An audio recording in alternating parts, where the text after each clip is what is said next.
வந்த சண்டைய விடுறதில்ல. இளைஞர்களை ரோட்டுல விரட்டி விரட்டி வெளுத்த வரலட்சுமி சரத்குமார்.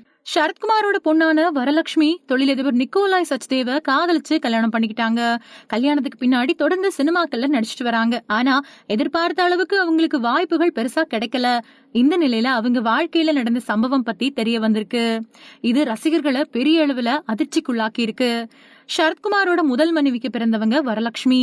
பாய்ஸ் படத்திலேயே அறிமுகமாகி இருக்க வேண்டிய அவங்க ஷரத்தோட பெர்மிஷன் கிடைக்காததுனால ரொம்ப வருஷங்கள் கழிச்சு போடா போடி படத்துல அறிமுகமானாங்க.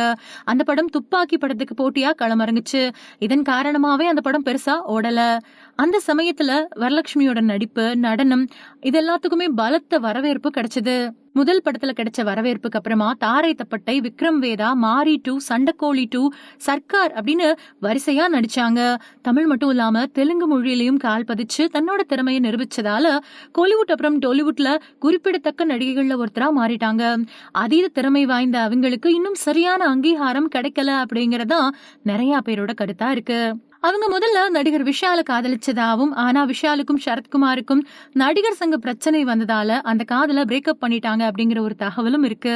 சூழல் இப்படி இருக்க போன வருஷம் நிக்கோலாய் சச்தேவ் அப்படிங்கிறவர் காதலிச்சு கல்யாணம் பண்ணிக்கிட்டாங்க. நிக்கோலாய் ஏற்கனவே கல்யாணமாகி விவாகரத்து வாங்கினவர் அப்படிங்கறதும் குறிப்பிடத்தக்கது. கல்யாணத்துக்கு பின்னாடியும் தன்னோட நடிப்பு பயணத்தை தொடர்ந்துட்டு வராங்க வரலட்சுமி. அவங்களுக்கு கணவரும் முழு சப்போர்ட்டா இருக்காரு. இந்த சூழ்நிலையில அவங்களோட வாழ்க்கையில நடந்த சம்பவம் ஒண்ணு தெரிய வந்திருக்கு. அதாவது ஒரு தடவை நடிகர் சரத்குமாருக்கு பெசன் நகர் காவல் நிலையத்தில இருந்து போன் வந்திருக்கு. போன் பண்ணவங்க வரலட்சுமி ஒரு பிரச்சனையில சிக்கிக்கிட்டாங்க, உடனே வந்து கூட்டிட்டு போங்க அப்படின்னு சொல்லிருக்காங்க. உடனே பதறின சரத்குமார் அவசரத்துக்கு தன்னோட நண்பர்களை அனுப்பி என்ன ஏதுன்னு பார்க்க சொல்லிருக்காரு. அவங்களும் அங்க போய் பார்த்துட்டு ஷரத்துக்கு போன் பண்ணி, ஒன்னும் இல்ல வரலட்சுமி ஃப்ரெண்ட்ஸோட போய்கிட்டு இருக்கிறப்போ சில பசங்க இடிச்சிருக்காங்க. உடனே கடுப்பான வரலட்சுமி எட்டி உதைச்சு அவங்கள ரத்த கலரி ஆக்கிட்டாங்க.